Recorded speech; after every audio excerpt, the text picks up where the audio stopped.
Hello everybody, Andy here again. This is one of those videos where I'm just turning on the camera and talking. I've just been reading a book and I'll pass it up here. This particular book, it's called One Day by a guy called David Nicholls, and I've heard about this particular book. I'm not going to go into the book, that's not really the point of the video. But it's one of those things that I started reading. I've always been someone who's enjoyed reading, although I must say that I never really got into reading until after I left school. What it's like, whether it was one of those things that because you're supposed to read at school, there's that sort of rebellious thing. And I remember I did English at school, only to sort of an O-level GCSE standard, whatever the equivalent is these days, not to a great standard. And I remember having to do book reviews of certain things, and I just skimmed them and read the jackets and the information inside. Didn't have the internet in those days. I mean, nowadays it'd be easy, wouldn't it? I'm sure people do that, and you had to write a little bit about the book, and I just just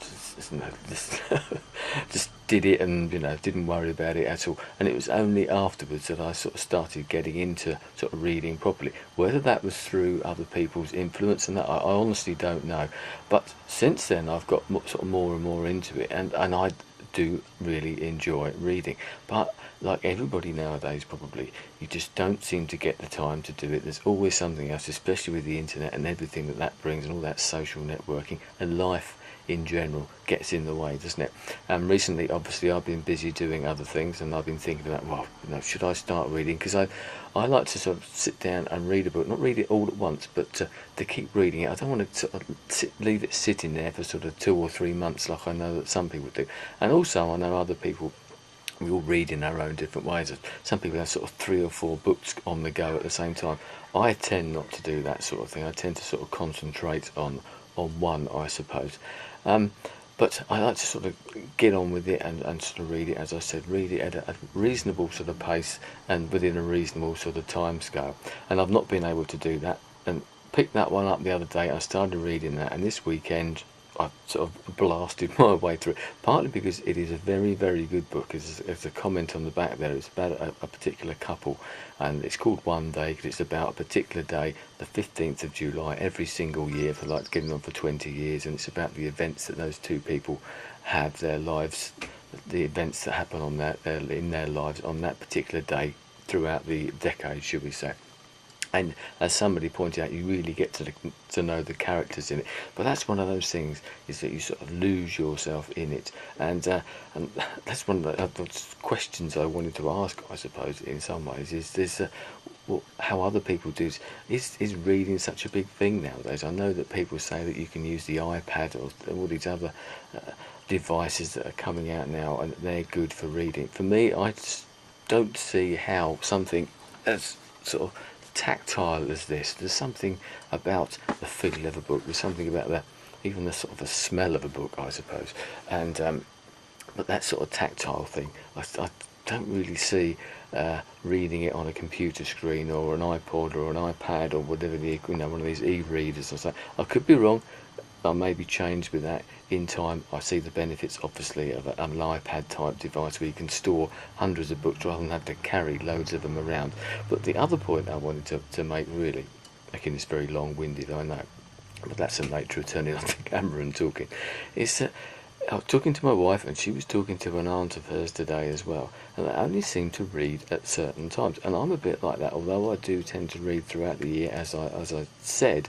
It's when the summer comes, there's something about sunshine, sitting outside, whether it be with a cup of tea or a glass of beer or something like that, or when you're on holiday or something, that makes you want to read that much more. And that's one of the reasons this particular weekend has been a nice, sunny, summery weekend here on the south coast, and that's been one of those things that's made me think about it, maybe sort of more liable to pick that book up, apart from the fact that it's good. But I don't think I would have maybe have got into it quite so much if the weather had been different. My wife's like that. She only tends to read in the summer when she can sit outside and read in the sunshine or something like that, and it gives you that sort of nice feeling if you sort of go away on holidays and you're sitting there by the pool, by the beach, whatever it might be, and you're sitting there reading a book. It brings back those sort of memories, and that's what that did, sort of sitting outside earlier on with a nice cold beer in the sunshine, reading a book, and it's sort of, apart from the book transporting you into these people's lives, etc., which good writing does,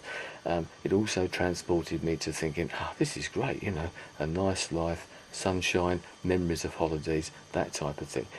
So I suppose what I'm asking here is, if you do read, how do you read? Why do you read? Why do you continue to read? Any recommendations as well?